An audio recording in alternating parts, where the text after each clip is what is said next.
Dahil si Kuting mismo paulit-ulit, araw-araw nating sasabihin dito, ang sumisira sa ekonomiya ng ating bansa dahil sila mismo ang mga traidor, ang mga walang hiya, ang mga taksil sa ating bayan. Binato sa'yo ni Pangulong Duterte, nabangag na bangag ka noon hanggang ngayon at durugista ka, pulburonik ka, isa kang scam bag.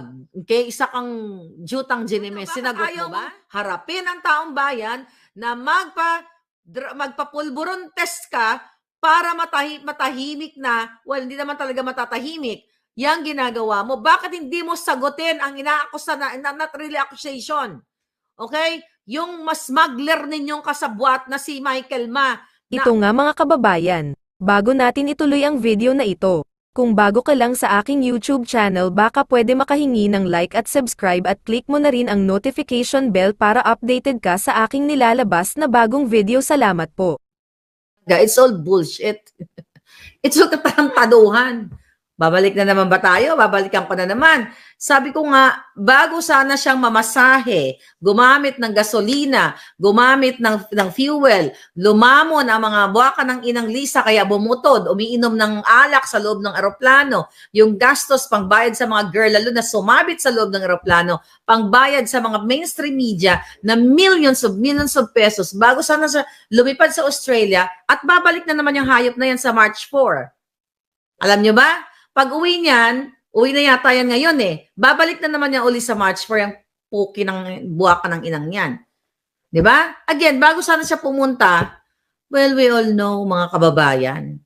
Di ba? Hindi yan na kailangan pang magtsuba-tsuchu doon about economy. Dahil si Kuting mismo paulit-ulit, araw-araw nating sasabihin dito, ang sumisira sa ekonomiya ng ating bansa. Dahil sila mismo ang mga traidor, ang mga walang hiya, ang mga taksil sa ating bayan. So kahit ano pa mga kadramahan ni Kuting dyan na pinagsasabi niya, lahat po yan ay mga kasinungalingan. Right? O ngayon, napahiya ang hitad. No. Mga grocery ko, makagastos ka ng 8K pataas para ka na rin nabudol, sabi ni Mariela Francesca. Yun na nga eh. Kahiya-hiya, nag-speech pa para lang mabash ng ibang bansa, sabi niya. Correct. O ayan. O nabolja ka tuloy, stop the human rights abuse. So, ibig sabihin, hindi natutuwa ang tao, not only us, even, itong senador ng Australia at marami pa mga Australian Filipino na sukang-suka sa iyo. Kaya itigil mo na yung mga kabalbalan mong pa-speech kasi paulit-ulit lang naman ang speech mo. Peace, economic prosperity, di ba? Ano pa? Peace, economic security. Ano pong mga binabanggit mo? Investment, putang ina. Investment, kasabot ka nga ng smuggler. O, Marcos resign, sabi ni Karen. Kung babalik pa siya dito sa Australia, walang hiya talaga si Bongbong Marcos, sabi ni Pobreng. Babalik siya. You know what? Kasi, ito, pakita ko sa hindi ko pala pwede pakita kasi baka masusog yung nagbigay sa atin ng information. Okay, babalik yan. Ito. Basahin ko sa inyo. Ito. Okay, ito yung invitation doon sa mga yung mga Filipino community. Ito ang invitation, babasahin ko ng bonggang-bongga, ha? O, ayan. Filipino community event with the President, Bangag na Bangag. Official registration form for the Filipino community event. Okay? Kailan ito? Melbourne Town Hall. O, ayan, lusubin nyo. Dali. Magwelga kayo ng bonggang-bongga. Iparating nyo. O, ito malangga, sabihin ko sa inyo. Sa March 4, nasa Melbourne Town Hall yan, dyan. Ang Kuting na yan, babalik sila. Anong sabi dito? You have been nominated to attend the Filipino community event with the President Bangag at the Melbourne Town Hall on March 4, 3 to 9 p.m. 3 to 9 p.m. Tandaan nyo, alongside the ASEAN-Australia Special Leaders. Okay, Summit 4 to 6. Actually, ang summit is 4 to 6 of March 2024. Pero makikipag-meet up, ang ulupong na ito ay March 4. Kita mo? Pag-ganon-ganon lang ang hayop na yan. Ano yung purpose niya? Hindi naman pwede naman, kung mayroon talagang katulad yan, Okay? Mga bilateral chuchu na yan. Pwede namang isahan lang ang pagpunta. Imagine mo, pumunta sila ngayon, drama-drama, tapos babalik na naman. Di ba? Babalik sila ngayong araw. Tapos, babalik na naman ulit sa March 4. Sabi ni Cebuano, nasa Australia, wag kayo pa auto, baka bayaran din kayo. Ano yung Sayarot kayo nabasa ko? Nasa kote si Sayarot sa Australian Federal Police, di ba palangga? No, si Sayarot nasa kote sa Pilipinas na intercept yung kanilang exportation, yung export na pulburon papuntang Australia. Na intercept, nahuli ng Australian government, then na-trace kung sino yung mga may-ari at nakalink kay Sayarot. Yun. Pero hindi nakapunta si Sayarot sa Australia at hindi siya doon nahuli. Sa Ayala, Alabang siya nahuli at ang nag-drive nga sa kanya during that night ay si Bullet Halos. Ito yung picture na yan, mga palangga. Yan. So sa Pilipinas yan si Sayarot na sa kote. Alright, so balik tayo doon sa issue, mga palangga. So imagine nyo, now you know, yung buwaka ng inang Kuting pumunta ng Australia, binoljak ng Senador Janet Rice, ang kapal ng mukha, uuwi na yan mamaya, dyan sa oras ninyo dyan sa Pilipinas, then babalik uli sa March 4. Hawak ko yung invitation eh. Okay, nandito, binabasa ko sa inyo. Kaya abangan nyo ng bonggang-bongga yan. So kung kayo na lang, magdala kayo ng megaphone. Sabi nyo, Kuting, buwaka ng ina mo. Gaganon nyo ng bonggang-bongga. 3 to 9 p.m. sa Melbourne Town Hall. O kung malapit kayo dyan, bahala na kayo dyan, mga palangga. Diba?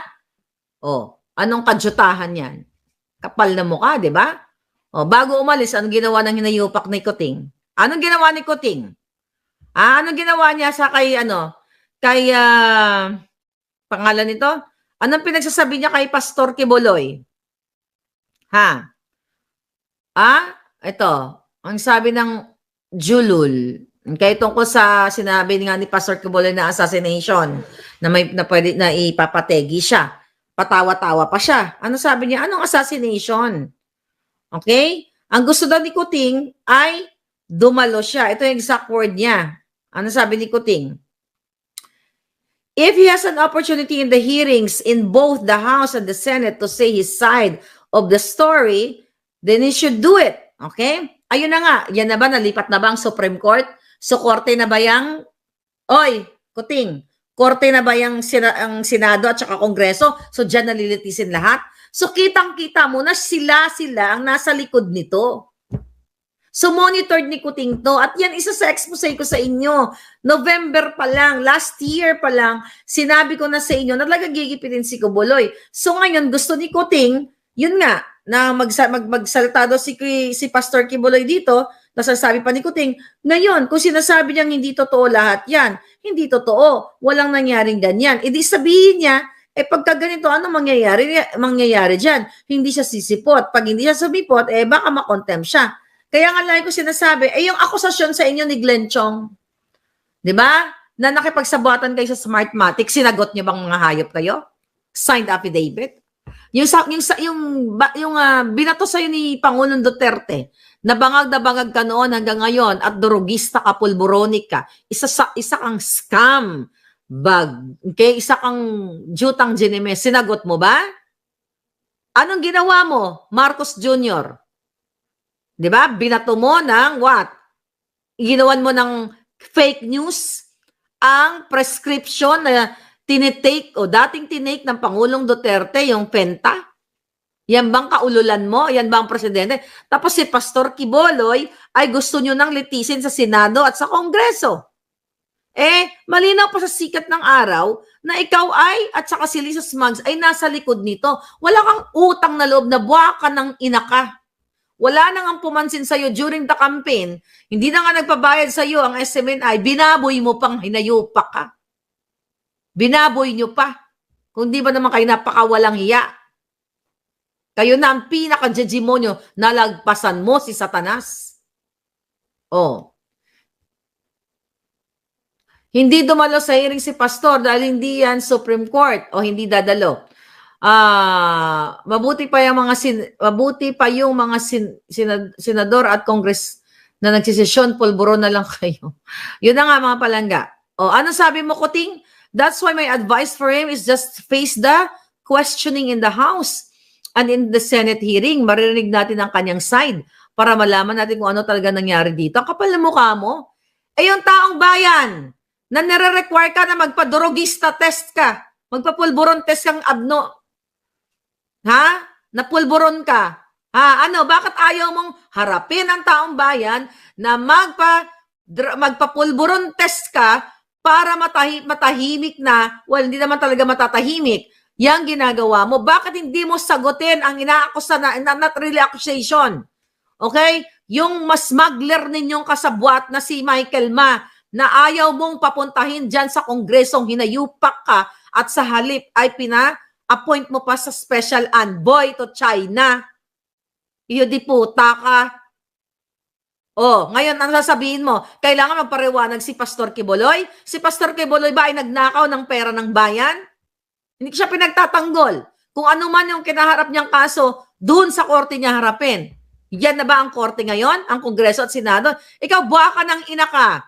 Yung smuggler mong inappoint. Si Sayarot na sinama mo sa state visit mo, na pinalabas ninyo. Si Chandarimani. Ba't hindi nyo sagutin yan? Total, gusto mo palang pasagutin si Pastor. Ikaw, presidenteng bangag. Ba't hindi mo sagutin tong hinayupa ka? Kasama yung ano mo, asawa mong hangol-hangol sa pera ng bayan. Na ang kasiyahan lang yata pera, magnakaw, mga putang ina nyo. Hindi pa kayo namuyod. Oh, wala kang utang na loob. Napaka-ungrateful mo, forgetful mo, sabi nga ni Marlon Purificacion, na dating supporter din ninyo. Pati paglamon, pinagdadamot ninyo. Pero ang pulboron overflowing. Tangina nyo, nung May 9, nakita ko kayo. Lumalamon kayo, overflowing ang alak. Wala kayong pakialam sa mga tao sa baba. Kaya nga kami nila SAS noon ay bumaba. Alangan naman bitbitin namin yung mga pagkain doon dahil di naman kami ang caterer doon o baka magurgur kami right away. Nando doon si SAS, si Madam Ellie, si Joe. Oh, witness kami na lumalamon kayo, liquor ban. Di ba? Liquor ban yun during election. Dapat na kayo, kulong kayong lahat, mga hinayupak kayo eh. Lumalamon kayo kasama yung mga oligarchs ninyo, wala kayong pakialam sa mga sumuporta sa inyo sa baba, lalo na yung mga mahihirap na nagbilad sa init at sa ulan na sinuportahan kang hinayupak, kang ungrateful kayo. Tapos gusto nyo magsalita si Pastor Quiboloy? Ay ikaw, yung pulburon mo, yung pagiging bangag mo, yung pagnanakaw nyo, yung loto nyo, na maya-maya may nananalo, hindi ka magsasalita.